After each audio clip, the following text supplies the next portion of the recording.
마태복음 19장 16절에서 22절까지 말씀 우리 같이 한 목소리로 합독합니다. 시작.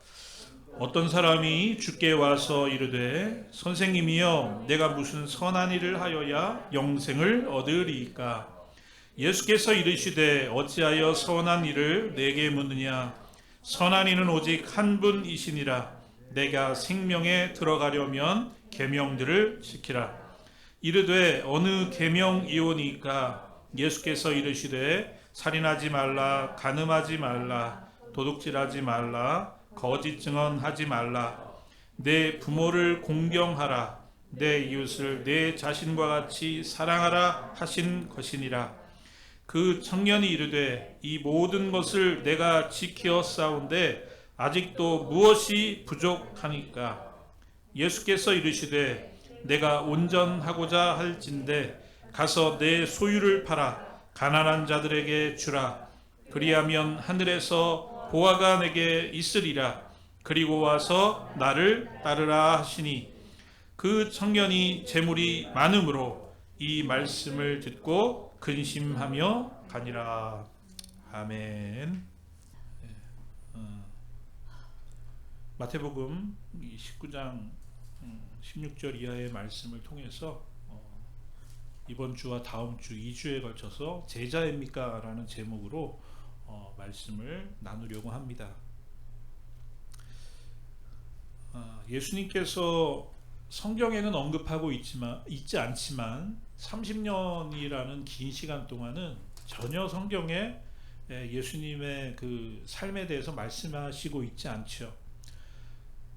근데 30세가 되셔서 공생애를 시작하실 때 예수님은 그 공생애를 시작하시는 순간부터 완전한 하나님이시지만 또 동시에 또 완전한 인간이셨기 때문에 많은 사람들의 시선을 집중시키고 주의를 집중시키고 그래서 수많은 무리들이 예수님을 따라다니기를 시작합니다.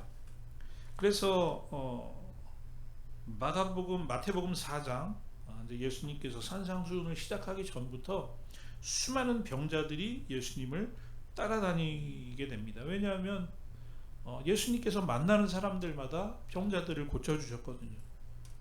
그래서 각종 병에 걸려서 고통당하는 자들을 데리고 올 때에 그들을 고치셨다. 갈릴리와 데가볼리와 예루살렘과 유대와 요단강 건너편에 수많은 무리가 예수님을 따르니라 그렇게 말씀하시거든요. 그리고 5장에 넘어가자마자 예수께서 무리를 보시고 산에 올라가 앉으시니 제자들이 나온지라. 입을 열어 가르쳐 가라사대 산상순이 쫙 시작되죠. 복 있는 사람부터 이제 산상순이 시작됩니다. 여러분 이 말씀을 통해서 또 말씀이 이어지면서 계속해서 예수님께서 하시는 말씀 속에 여러분 중요한 아주 핵심이 들어있는데 무엇이냐 하면 계속해서 무리라는 단어가 나오고 제자라는 단어가 나오고 있더라는 거예요.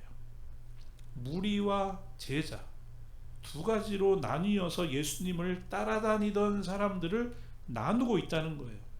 제가 많이 말씀드리죠. 제자와 무리. 여러분 우리는 무리입니까? 제자입니까? 무리예요? 제자예요? 나는 제자야. 나는 무리 같아. 기준이 뭐예요? 우리 지난번 말씀 나눈 것처럼 구원을 주시는 하나님의 기준이 중요한 거죠. 오늘 성경이 얘기하는 제자와 무리의 기준은 무엇이냐? 여러분 그걸 알아야지 우리가 정확하게 답을 할 수 있겠죠. 오늘 말씀에 보면 읽어드린 마태복음 4장에 보면 많은 사람들이 예수님을 따라다녔는데 예수님을 따라다니다 보니까 많은 사람들이 어떻게 돼요? 병에서 고침을 받아요. 그냥 뭐 감기 몸살 나은 거 고침받은 것이 아니라 누가 봐도 정말 중한 병에 걸렸는데 그 중한 병이 낫더라는 거죠. 그래서 많은 사람들이 따라다니는 거예요. 귀신 들리고 각종 병에 걸려서 간질하는 자, 중풍병자 다 데리고 올 때 예수님께서 그들을 고치셨단 말이죠. 그 예수님을 따라다니는 수많은 무리들이 있었다. 그러니까 오늘 우리가 무리를 말씀하실 때 보게 되는 단어가 뭐냐면요. 예수님을 따라다니는데 거기에는 뭐가 없어요? 예? 따라다니는 수많은 사람들이 있는데 따라다니기는 하는데 없는 게 하나가 있어요. 그것이 무엇이죠? 그것은 바로 헌신이라고 하는 거예요. 헌신. 자기를 포기하는 것이 없어요. 자기의 삶을 뒤로 하는 것이 없어요. 그런데 제자의 기준은 무엇이냐? 자기의 삶을 내려놓는 거죠. 자기가 가지고 있던 그물과 배를 뒤로 하고 예수님을 따랐다는 것이죠. 자기 자신을 내려놨다는 거예요. 자기의 삶의 대가를 지불하고 따랐다는 거예요. 그것이 제자의 삶이었다는 것을 우리가 구분하게 된다는 것이죠. 그럼 오늘 이 말씀을 나누면서 오늘 똑같이 우리에게 질문한다면 여러분은 제자입니까? 무리입니까? 여러분, 우리는 주님을 위해서 무언가 대가를 지불하는 것이 있나요? 오늘 우리의 삶에 무엇인가를 내려놓은 부분이 있나요? 오늘 우리는 우리 자신을 부인하고 나에게 맡겨주신 십자가를 지고 주님을 따르는 부분이 있냐고 오늘 말씀이 질문을 하시고 있다는 것이죠. 우리가 신앙생활을 할 때 어떻게 보면 무리에서 시작한다고도 할 수 있어요. 그냥 누가 교회 가자고 하니까 갈 수도 있고요. 또 복음은 들었지만 어제 제하냐고 얘기하는데 어떤 사람들 만나서 얘기하는데 그러더래요. 자기가 교회를 이제 한 8년째 다니고 있대요.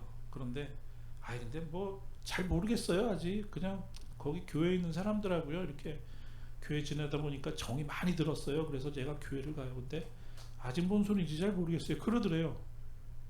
그래서 저도 뜨끔하더라고요. 혹시 우리 주사랑 교회에는 그렇게 말씀하시는 분들이 없을까? 여러분 그렇지 않으시겠죠? 예? 주사랑 교회 다니다 보니까 정 들어서 나가는 거야. 근데 뭐 모르겠어. 여러분 그렇게 말씀하시는 거 아니죠? 예? 처음에는 무리로 시작할 수 있죠.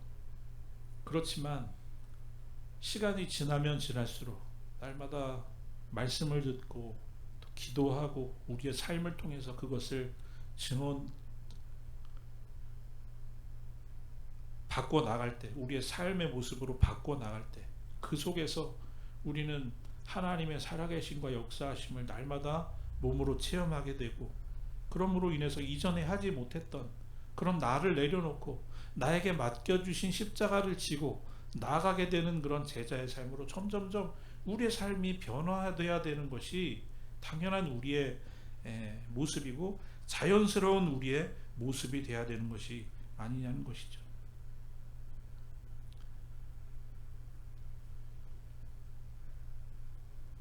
미국에 와서 별로 관심을 두고 싶지 않은데 뭐 만나는 사람들도 그렇고 뭐 들려오는 뉴스들도 그렇고 자꾸만 그 한국의 그 정치 얘기가 자꾸 들려요. 뭐 제가 뭐 개인적인 어떤 뭐 성향을 말씀드린 게 아니라 어떤 분은 보니까 뭐 미신의 무슨 그런 뭐 그 의미를 둔다는 그런 또 비난을 받으니까 또 성경책을 메고 교회를 갔대요. 교회를 가서 또 뭐 박수를 치면서 찬송을 불렀다면 이게 기사화가 됐더라고요. 저는 그걸 보면서 뭐 그분이 어떻게 했는지가 중요한 것이 아니라 왜 그렇게 할까요? 이제 이미 교회와 기독교는요 사회적인 힘이 생겼어요. 그래서 그 교회의 눈치를 보지 않으면 안 되는 시대가 되었다는 거예요. 그만큼 사회적으로 많은 사람들이 이미 이 교회나 어떤 이 신앙과 연관이 있고 그것이 자기의 표와 연관이 된다고 하니까 그런 행동을 하는 것이 아닌가, 그것이 기사가 되는 것이 아닌가, 그런 생각이 들더라고요. 그런데 여러분 생각해 보시면 요즘 우리에게 들려오는 교회에 대한 소식들, 또 우리 성도들에 대한 소식들이 긍정적이냐고요? 그렇지가 않잖아요. 매일 들려오는 소리가 욕하는 거고 부정적인 소리고, 교회는 맨날 왜 그 모양이냐 그러고 그러죠.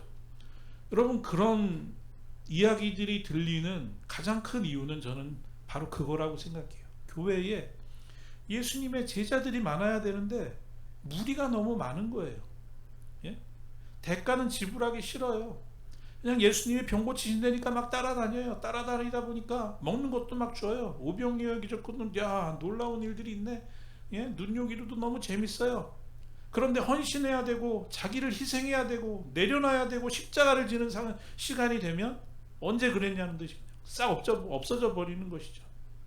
그런 성도들이 1000만이 되고 2000만이 되고, 예? 우리가 사는 미국 땅에도, 예? 인구의 절반이 되면 뭐합니까? 아무런 쓸모가 없는 것이거든요. 초대교회를 생각해 보십시오, 여러분. 예? 정말 적은 숫자 0.1%밖에 되지 않았던 0.1%가 뭐죠? 정말 작은 수의 사람들이었지만 그 사람들이 세상을 바꿔버리는 역사가 있을 수 있었던 것은 한 사람 한 사람이 죽으면 죽으리라는 그런 믿음과 확신을 가지고 예수님을 따라가는 제자의 삶을 살아갈 때 사회를 놀랍게 변화시켰던 것을 우리가 말씀을 통해서 보게 되지 않습니까? 여러분, 다른 사람 다 필요 없고요. 오늘 내가 제자로 서 있는가? 오늘 이 말씀을 통해서, 오늘 예수님이 하시는 말씀을 통해서 다시 한번 우리의 삶을 조명하고 새롭게 결단할 수 있는 그런 시간이 되었으면 좋겠습니다. 오늘 21절 말씀 보면요, 예수님께서 이 청년에게 말씀하십니다. 예수께서 이르시되 내가 온전하고자 할진대 가서 내 소유를 팔아 가난한 자들에게 주라. 그리하면 하늘에서 보화가 내게 있으리라. 그리고 와서 나를 따르라. 그렇게 예수님 말씀하세요. 우리가 다음 주에 걸쳐서 말씀하겠지만 이 사람은 돈이 많고 성공한 사람이었어요. 다른 마가복음이나 누가복음에 보면 똑같은 말씀이 나오는데 관원이라는 얘기가 나오고 청년이라는 얘기가 나와요. 젊은 나이에 사회적으로 성공한 사람이었어요. 사회적인 지위도 있었고 재물도 있었던 사람이라고요. 그런데 예수님을 찾아왔어요. 왜 찾아왔죠? 질문이 뭐예요? 영생을 얻고자 했다고요. 영생을. 예, 그러니까 영생의 문제가 해결이 된 거예요? 안 된 거예요? 안 된 거예요. 구원의 문제가 해결이 안 됐어요. 그러니까 얼마나 귀한 모습인지 몰라요. 예수님 앞에 나왔어요. 근데 예수님께서 이 사람에게 하신 말씀이 뭐냐? 가서 네 재물 다 팔아서 가난한 사람들에게 나눠주고 나한테 와서 따라라. 나를 따라라. 오늘 그렇게 말씀하시고 있다는 것입니다. 이 말씀을 가지고 오해하는 사람들이 있어요. 여러분, 이 말씀이요, 우리가 예수님을 따르려면 우리가 가지고 있는 재물 다 팔아야 되는 건가요? 그렇게 진짜로 근데 말씀하시는 분들이 있거든요. 예? 여러분, 그 말씀은 오해하시는 말씀이에요. 그리스도인이라 어떤 분들은요 정말 전도하잖아요. 아이, 그러면 갖고 있는 재물 다 팔아야 된다는데 난 못해요. 오늘 우리한테 갖고 있는 거 다 팔으란 말씀 하신 적이 없습니다. 여러분, 절대로 오해하지 마세요. 이 사람한테 하신 예수님의 말씀이에요. 왜 그렇게 말씀하셨느냐? 오늘 이렇게 말씀하신 이유가 있어요. 그 다음 절 보세요. 22절, 그 청년이 재물이 많음으로 이 말씀을 듣고 근심하며 가니라. 그렇게 말씀했어요. 예수님이 이 사람의 심령을 꿰뚫어 보셨어요. 네가 재물 가지고 있는 거 다 팔고 다 나눠주고 나를 따라라. 다시서 바꿔 말하면 네 자신을 내려놓고 네 십자가를 지고 나를 따라라는 말씀을 오늘 이 청년에게는 뭐라고 하신 거예요? 네 재물을 팔고 그 다음에 나를 따르라는 말씀이에요. 그것이 오늘 우리에게 동일하게 적용되지 않는다는 거예요. 여러분, 제가 여러분의 속마음을 다 알 수 없지만 우리 주님께서 한 분 한 분 만나셨을 때, 우리 권사님도 만나셔서 재물 다 팔고 나를 따라라, 우리 집사님 만나서도 재물 다 팔고 나를 따라라, 분명히 그렇게 말씀하시지 않을 거라고요. 오늘 분명히 우리의 삶에서 우리가 스트러글하는 그런 문제들이 있죠. 해결되지 않은 문제들, 정말로 내려놓기 힘든 문제들이 있죠. 그런 문제들을 향해서 우리 주님, 그거 다 내려놓고 그거 비워놓고 그리고 나를 따라라. 여러분, 그게 뭔지 모르고, 어떤 사람은 정말 다른 사람의 시선에 정말 신경 많이 쓰는 사람도 있잖아요. 명예, 예? 다른 사람들의 어떤 그런 시선, 예? 그게 그거에 목숨 걸고 사는 사람들이 있죠. 예? 자기의 삶의 모습들이 다 다른 사람들의 시선에 만족하는 거에 만족해야지 되는 사람들, 예? 명예와 권세와 다 틀릴 수 있죠. 그런데 오늘 주님께서 그것을 통해서 오늘 우리에게 말씀하시는 거예요. 그런데 오늘 이 사람은 재물을 내려놓지 못하는 사람이었다는 거예요. 그래서 어떻게 했어요? 심지어는 그런 구원의 갈망, 영생의 갈망이 있었지만 그냥 예수님을 떠나가더라는 거예요. 얼마나 어이없는 일이 일어나게 됩니까? 예수님이 그 중심을 꿰뚫어 보시고 말씀하신 것이죠. 여러분, 우리 주님께서 여러분에게 찾아오셔서 너는 뭘 내려놓고 나를 따라라 할 때 여러분은 가장 힘들고 어려우실 것 같아요. 어떤 분은 네 가정을 내려놔라 뭐 이러실 수도 있고, 네 남편을 내려놔라 뭐, 또 어떤 분은 실제로 네가 가지고 있는 그 재물 내려놔라 그렇게 말씀하실 수도 있겠죠. 그럴 때 우리는 주님 앞에서 뭐라고 말씀하실 수 있겠냐는 것이죠. 오늘 예수님께서 이 부자 청년에게 내 재물을 다른 사람들에게 나눠주고 나를 따르라 말씀하신 이 말씀의 의미 잠깐만 나누고 오늘 말씀을 마무리하려고 합니다. 예수님께서 말씀하시는 이 명령 속에는요, 삶의 우선순위를 똑바로 잡으라는 거예요. 삶의 우선순위에 재조정을 해라 라는 의미가 담긴 것입니다. 말씀드린 것처럼 주님을 찾아 나왔어요. 구원이 어디 있죠? 영생이 어디 있죠? 어떻게 하면 제가 영생을 얻을 수 있죠? 라는 질문 앞에 예수님의 대답은 뭐예요? 우선순위를 바로 정하면 된다. 오늘 예수님께서 질문하실 때 주님, 저는 다 했어요. 율법을 다 지켰어요. 하나님을 사랑하고 이웃을 사랑하는 삶을 살았어요. 그래? 그러면 네 재물도 내려놔. 그게 하나님 사랑, 이웃 사랑의 실제적인 방법이었다는 거예요. 근데 그걸 말씀하니까 이 사람이 근심하면서 어떻게 해요? 돌아갔다는 거예요. 우리는 생각하기에 나는 하나님을 사랑하고 이웃을 사랑하는 삶을 살았어 라고 생각했지만 예수님께서 그 사람의 속사람의 마음을 보시고 한마디 말씀 딱 해주시니까 바로 어떻게 돼요? 그 말씀을 받아들이지 못하고 예수님을 떠나가더라는 것이죠. 여러분, 오늘 우리의 우선순위의 순위가 어떻게 되죠? 언제나 우리 주님께서 첫 번째가 되어야 하는데 그렇지 못한 우리의 삶이 될 때 우리 주님이 말씀하시는 거예요. 너의 우선순위가 어떻게 되어 있는지 돌아봐라. 우선순위가 돈이 되었다면 그 돈을 팔고 나를 따라야 된다. 명예가 되었다면, 뭐 가정이 되었다면, 다른 사람의 시선이 되었다면 그것을 말씀하실 때 우리가 그것을 내려놓고 우선순위를 조절하고 주님을 따라라. 오늘 주님은 그렇게 우리에게 말씀해 주시고 있다는 것이죠. 여러분 어떻습니까? 그 우선순위의 교정이 힘들고 어렵고 정말 불가능에 가까울 수도 있지만 그럼에도 불구하고 우리는 이 말씀을 주님의 말씀으로 받아들이고 매일 삶 속에서 스트러글 하는 거죠. 기도하면서 우리가 때로는 넘어지고 그렇게 못할지라도 주님 오늘도 저에게 힘을 주세요. 이걸 내려놓지 못하겠어요. 그렇지만 내려놓을 수 있는 힘을 주세요. 하면서 매일매일 그 우선순위를 교정해 나가는 것이 진정한 신앙생활의 모습 아니겠어요? 그것이 핵심 아니겠어요? 그렇죠? 그래서 오늘 우리 주님은 우리의 우선순위를 돌아봐라. 우선순위를 교정해라. 그 말씀을 하시고 있다는 것입니다. 두 번째로는 이 말씀을 통해서 내가 가지고 있는 재물을 다 팔고 나눠 가지고 그 다음에 나를 따라라 라는 이 말씀 속에는 주님께서 하시는 말씀에 대한 순종의 훈련이 그 속에 들어가 있다는 거예요. 여러분, 신앙생활의 핵심은요, 순종이에요. 내 마음대로 하는 것은 신앙생활이 아니죠.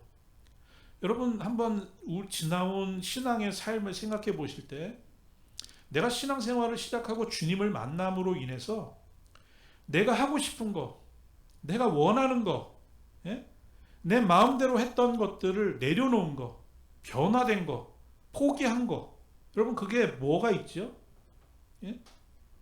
내가 신앙생활을 함으로 내가 말씀 속에 살아가는 삶이 되었으므로 말미암아 나에게 변화된 일들이 뭐가 있죠? 예수님을 만나기 전과 후에 달라진 모습이 뭐가 있죠?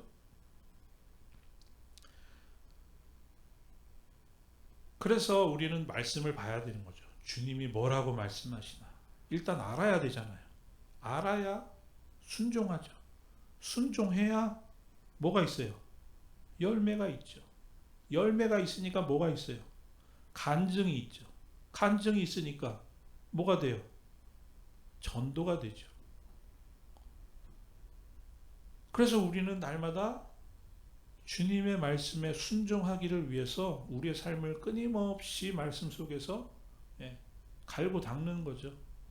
그래서 예전에는 이랬던 사람이 A였던 사람이 완전히 B가 되는 역사. 그래서 여러분 지금도 뭐 많은 사역자들 만나고 목사님들 만나서 얘기해 보면 그런 마음의 걱정들을 말씀하셔요. 평생 목회했는데 열매가 없는 것 같아. 변화되는 모습이 하나도 없고 난 이 사람 정말 변화됐다고 믿었는데 어느 날 보니까 하나도 변화된 것 같지 않아서 너무 마음이 안타깝고 너무 힘들어. 이런 말씀들을 가끔 듣게. 저도 야 이게 사람이 안 변한다고 하는데 정말 안 변하나? 여러분 사람이 변하나요? 안 변하나요? 예? 변해요? 안 변해요? 어렵나요? 질문이 어렵나요? 어려워요, 권사님? 변하기도 하고 안 변하기도 해요. 사람 변하죠. 변해요. 왜 안 변해요? 내가 안 변하면 안 변한다고 생각하시는 거예요? 사람은 변해요. 성경이 증명하잖아요. 변한 사람이 얼마나 많아요. 생각해보니까 내가 안 변했어. 그래서 안 변한다? 그럼 그렇게 말씀하시면 안 되고 성경 변해요. 사람은 변해요. 변하니까 사람이 구원을 받죠. 변하지 않으면 어떻게 구원을 받나요? 변하죠. 그럼 변해요. 우리는 변해야 돼요. 어떻게? 예수님께서 걸어가신 그 성화의 길을 위해서. 그게 감리교회의 핵심이에요, 여러분. 정해진 게 아니에요. 우리는 주님을 만나는 그 순간까지 신앙의 길을 걸어가야 돼요.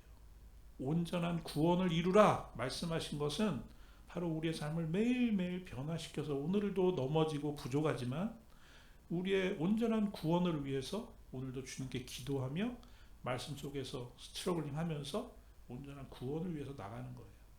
그래서 오늘 주님께서 우리에게 말씀하시는 그 말씀에 귀를 기울이면서 우리는 나아가야 된다는 것입니다. 마지막으로 하나만 더 말씀드리겠습니다. 오늘 우리 주님께서 이 청년에게 내 재물을 다 팔고 나를 따라라 라고 말씀하신 그 말씀의 의미 속에는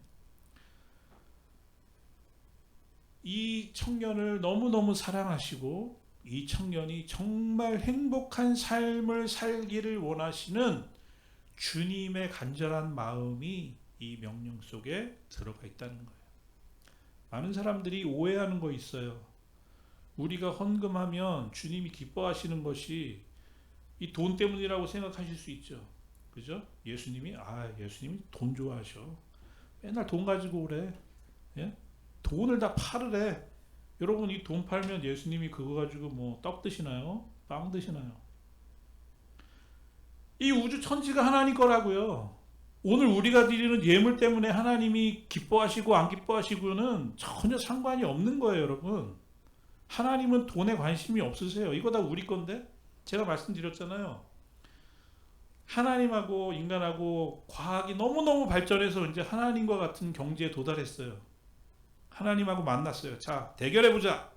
그래서 이제 만들기 시작해요, 뭘. 자, 오늘 뭘 만들까? 똑같은 인간을 만들어 보겠습니다. 자, 인간이 이제 인간을 만들려고 해요. 너무 과학이 발전했어요. 하나님도 이제 만들려고 하셔요. 근데 어떻게 하셨다고요? 하나님이 인간한테 딱 한마디 하셨죠. 뭐라 그러셨어요? 예? 시작하려고 이제 인간도 막 해요.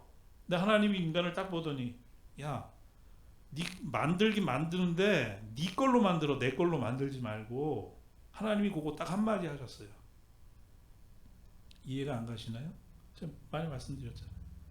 우리가 아무리 기술이 발전하고 아무리 능력이 좋아져도 우리는 다 뭐 갖고 하는 거예요? 하나님이 만들어 놓으신 것을 가지고 어떻게 뭐 조합을 하고 배합을 하고 뭐 예? 별짓을 다 해서 뭐 만드는 것밖에 할 수 없는 거죠. 우리는 출발부터 이미 유한한 존재라는 것을 분명히 증명하고 있는 거예요. 그렇죠? 무에서 유를 창조하시는 하나님, 불가능을 완전히 가능하게 하시는 그 하나님 앞에 우리가 뭘 이러쿵저러쿵 얘기할 것이 있겠냐는 거예요. 하나님 우리의 돈에 관심이 있어서 말씀하시는 것이 아니에요. 오늘 왜 이 사람한테 네가 가지고 있는 거 다 팔고 주님을 쫓으라고 말씀했느냐? 재물에 너 인생에 참 의미와 영생과 참 행복이 없기 때문에 주님은 그것을 빨리 내려놓고 온전히 주님을 따르는 삶을 살기를 원하셨기 때문에 거기에 그가 찾는 진정한 구원이 있고 거기에 영생이 있고 거기에 참 행복이 있기 때문에 주님께서 그렇게 말씀하신 것이 아니냐는 것이죠. 여러분 오늘 우리가 주님 앞에서 생각해 볼 때 주님이 나한테 오늘 이거 내려놓으라 그러실 것 같아요. 여러분 그것을 내려놓으라고 그렇게 말씀하실 때 그게 주님 좋으라고 말씀하시는 건가요? 예? 십자가에서 생명을 내어주신 분이 기껏 그것 때문에 우리한테 내어주라 그러실 것 같으세요? 오늘 정말로 우리 주님께서 우리의 마음에 갈등이 생기고 마음이 어렵고 마음이 힘들지만 그럼에도 불구하고 오늘 우리에게 그렇게 어려운 말씀을 하시는 이유는 그 어려운 길을 통과했을 때 우리에게 진정한 영생과 진정한 만족과 행복이 거기에 있기 때문에 우리 주님은 그런 말씀을 우리에게 하시고 있다는 것을 여러분 우리는 꼭 기억해야 된다는 것이죠. 말씀 적 있지만 여러분 저는 목회자 집안에 태어났어요. 어릴 때 아버지가 목사한 게 얼마나 마음에 안 들 때가 많았는지 몰라요. 교회에서 사는 것 자체가 너무 싫었으니까. 네. 주택이 너무 싫었어요.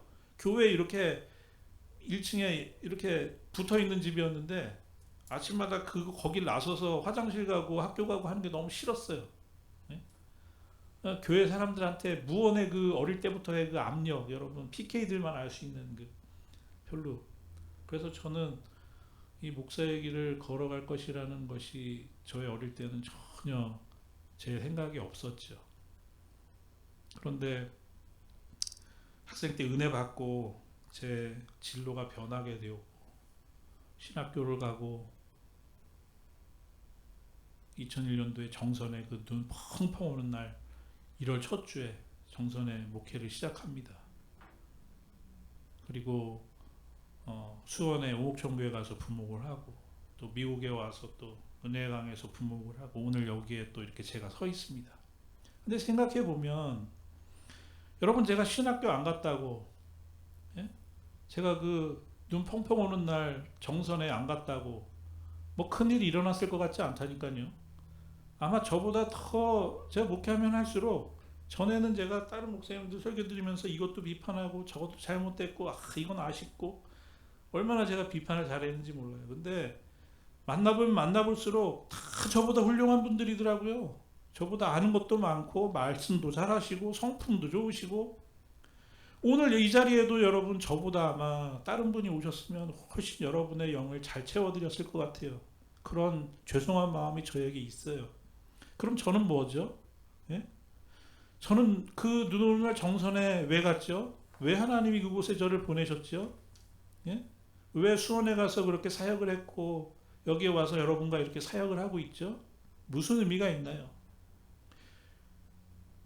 제가 안 가도 아마 더 훌륭하신 분들이 사역 잘했을 거라고 저는 그렇게 분명히 확신해요. 그럼에도 불구하고 여기 제가 서 있는 것 생각해보면 생각해볼수록 감사한 것뿐이고 은혜인 것밖에 없다는 것을 깨닫게 된다는 거예요. 여러분도 그렇지 않나요? 여러분이 오늘 계시는 이 자리에 내가 없고 다른 사람이 있었다면 훨씬 더 멋있게 잘 신앙생활하고 하나님의 기쁨이 되지 않았을까 그런 생각 들지 않으세요? 그럼에도 불구하고 오늘 우리를 이 자리에 불러주시고 이 자리에 세워주신 것은 하나님의 은혜 아니냐는 것이죠. 예? 하나님의 은혜요. 신앙생활을 하는 나로 하여금 기쁨을 주시기 위한 하나님의 큰 선물 아니냐는 것이요. 여러분 그것을 생각할 때 오늘 이 사람에게 예수님이 말씀하신 내 재물을 팔고 나를 따라라고 하시는 이 말씀이야말로 이 사람에게 있어서 예수님께서 주시는 어떻게 보면 최고의 복된 말씀인 거예요. 왜냐? 이것이 이 사람의 영생의 길이고 최고의 만족의 길이고 이것이야말로 무엇과도 바꿀 수 없는 은혜의 길이 되기 때문이죠. 여러분이 오늘 있는 이 자리가 제일 중요한 자리고 은혜의 자리고 주님께서 맡겨주신 가장 귀한 선물의 길이라는 생각을 오늘 우리는 절대로 잊어버려서는 안 된다는 것이죠. 신앙생활 하다 보면 어려운 일이 왜 없겠습니까? 이해되는 일이 왜 없겠습니까?